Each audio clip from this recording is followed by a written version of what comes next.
Hi, my name is Colleen. Welcome back to my kitchen. I am here to show you how to cook healthy, delicious food so that you can lose weight as I have done. So tonight we are going vegetarian. Part of my program has been that I go vegetarian at least once, sometimes twice a week, and what that means is I have 1 or 2 days a week where I don't eat any meat. I try to only take in lean protein. And the benefit of doing that is it helps streamline the fat calories that I'm getting. So I'm getting in less fat, and it's helped me lose weight along the way. Going vegetarian does not mean that you have to go hippie health nut. So don't worry, I'm not going to make you cook up any tempeh tonight. Instead, we are going to go with a soup and salad. We're going to go with a really hearty Tuscan tomato soup, and we're going to make some Fontina Crostini to serve with that, and then we'll have a side salad as well. So for the Tuscan tomato soup, I am going to start with 2 tablespoons of unsalted butter. In that, I'm going to saute 1 onion and 2 cloves of garlic and a pinch of salt. And then once those are sauteed, I'm going to deglaze the pan with half a cup of red wine. You're going to want a full-bodied red wine. Since we're going Italian, I selected an Italian wine. It's a Chianti Classico. And then we're also going to add into that 2 carrots that I'm going to peel and chop up. A can of cannellini beans that's going to add some protein to the soup as well as give it some heft. We're going to add a large can, this is 28 ounces approximately, of crushed tomatoes. Try to find one that has no salt added. A half a teaspoon of red chili pepper flakes, 1 bay leaf, and a sprig of fresh rosemary, and then the base of our soup is going to be 4 cups of vegetable broth. You can certainly use chicken broth in this. I've made this before with chicken broth, and it's really, really good. But because I'm going vegetarian, I'm using vegetable broth tonight, and that also means vegetable broth doesn't have any fat, whereas chicken broth does. So that means that except for the cannellini beans, it'll be primarily almost a fat-free soup that we're making. So, that said, let's go ahead and get started on the cooking. Okay, so to start with, I'm going to heat my pan over medium heat and get that butter nice and hot in there. And then I'm going to chop my onion. You don't need to worry about chopping it too fine, because before we serve this soup, we're going to puree it. So if you just have it roughly chopped, that's more than fine, because it's just going to get all blended up anyway when we put that into the blender to puree it.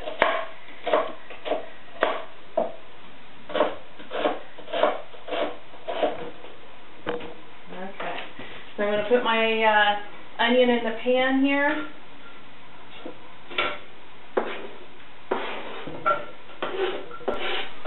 And just give that a swirl around with a spoon.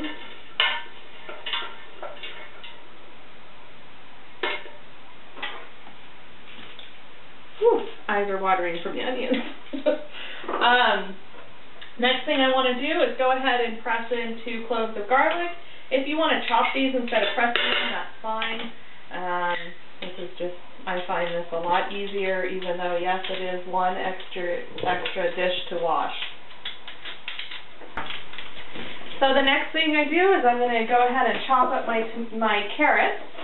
Again, with since we're putting this into the blender and going to puree it, we really don't need that fine of a chop, just enough to get these cooked.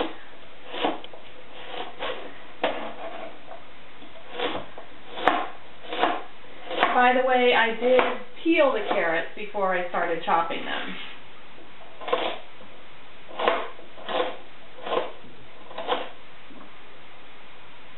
Now we're going to add those to the pan.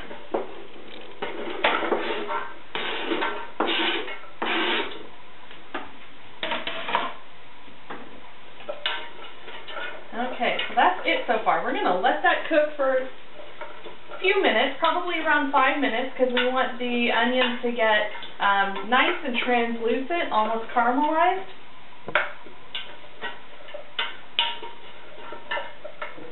And then we'll come back and finish that off. Okay, so it's cooking away there. Now again, I'm going to start layering in the flavor. So I'm going to take a pinch of my coarse sea salt here and sprinkle that in.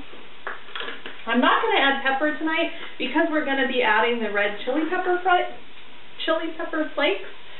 So there's really no need for it. There will already be quite a bit of spice to it. Okay, so this is looking pretty good. Things are starting to brown up just a little bit. So I am going to put in half a cup of my red wine here.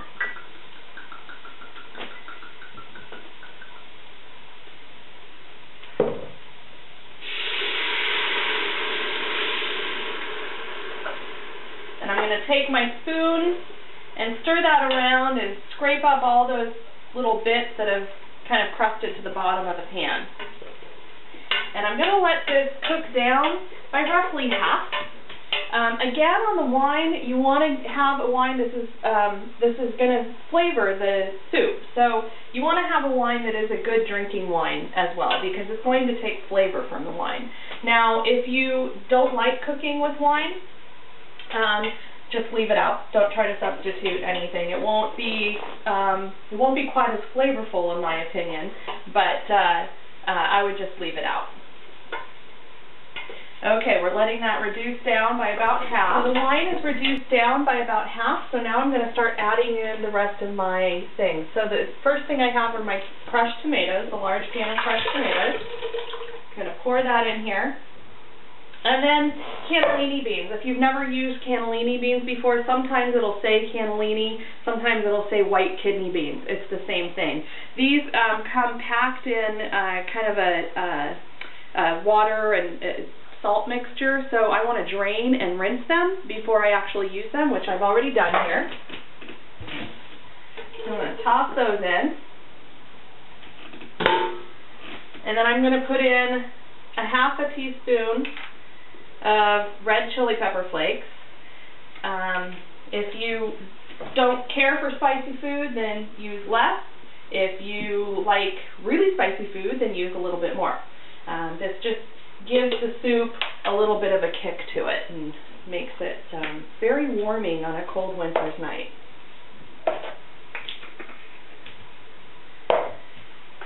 And then I've got my 4 cups of vegetable broth.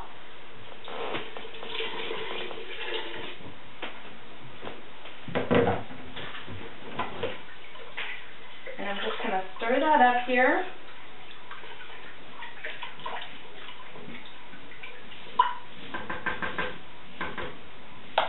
And I'm going to add in the rosemary, the sprig of rosemary. I'm going to add it in whole because I'll take it out before I actually serve it. And then I'm going to add in 1 bay leaf as well, which I will also take out before I serve it. So that's it. That's all there is to making the soup. The next thing to do is to go ahead and cover that. And I'm going to have it simmer for half an hour. And then once it's simmered, we'll puree it and serve it. So we'll come back here when it's done. Okay, so to accompany the Tuscan tomato soup that we're making, we're going to make a Crostini. It's also in France it's called a tartine. In Italy it's called a Crostini. And basically it's bread with whatever toppings you put on it. And I've seen it with toppings with different vegetables. We're just going to do cheese. So the first thing I want to do is I've selected a multi-grain baguette. I would look for a whole grain, whole wheat, or multi-grain baguette, something that's going to give you a little bit of nutritional value. Now, oftentimes when you buy these, especially fresh baked, they don't come with nutrition labels. So how do you know what your serving size should be? And so to figure out your serving size, there's lots of online databases. Sparkpeople.com, which I've mentioned before, in their food database, I can go on there, look for baguette. It tells me that the standard serving size of baguette is 2 ounces. And then there's also calorieking.com. That one is a pretty exhaustive database as well, where you can look up the nutritional values, and it'll tell you what the standard serving size is as well. So I know from the label that this is 16 ounces, which means that this baguette actually serves 8 people. Now, before I changed my life, I could have eaten easily half this loaf because I absolutely love bread.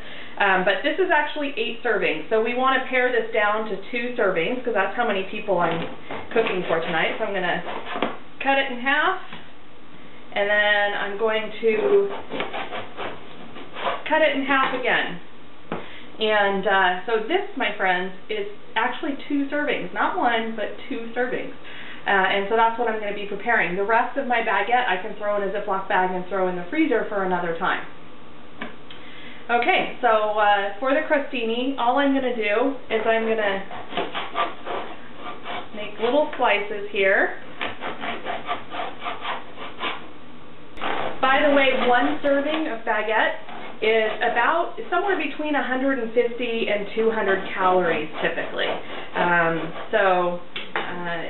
Knowing that you're limited to, just to maintain your weight, to between 2,000 and 2,500 calories, this whole baguette is 1,600 calories, just to put that in perspective. So you want to try to stick to your serving size. Okay, so I've sliced this up.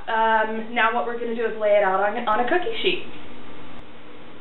Okay, so I've laid out my crostini, and I sliced the 2 servings that I had thin enough that I was able to get 10 slices, which I love. So this is about how thin I sliced them.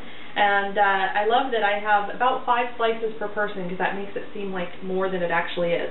And then I have some Fontina cheese, and this actually comes with a red wax rind on it, at least the kind that I bought it. I bought it at Trader Joe's. It's an Italian cheese.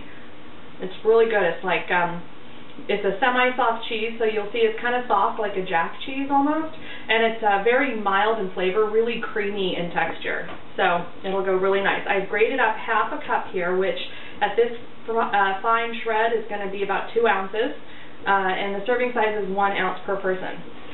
So this will give us a little bit of protein with our meal. It'll also give us a little bit of calcium in our meal as well. So I'm just going to lay the cheese, the grated cheese, on top of each one of these here. And I've preheated my oven to 425. Okay, so I've got the cheese laid on top of my crostini, and now I'm going to pop this in the oven at 425 for 4 minutes. And I'm going to want to keep an eye on it because I don't want the bread to get burned or anything, but I do want the cheese to get nice and melted, a little bit bubbly and golden. So I'm going to stick it in 425 for 4 minutes. Okay, so I've been keeping an eye on my crostini, and you can see the cheese is nice and bubbly, so perfect. We're going to set that aside here for just a minute, and we're going to puree the soup. So first thing I'm going to do here is I'm going to take out that rosemary sprig, and then I'm going to try to find the bay leaf, and look at that. Okay, so now I want to go ahead and put this in the blender. And if you've ever pureed something hot before, then you know that the heated liquid expands pretty much when you put it into the blender. So you want to only fill your pitcher about roughly halfway full. And I'm going to drip everywhere. So I fill this about halfway up. I'm going to puree it, and I'm going to start it on a puree, and then I'm going to put it to a finer blend just to get it nice and smooth.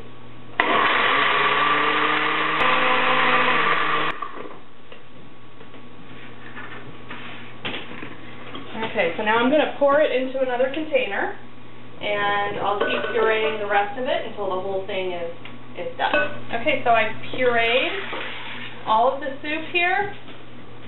And now I can, I've also rinsed out my pan so I can pour it back into my pan here. Nice and smooth.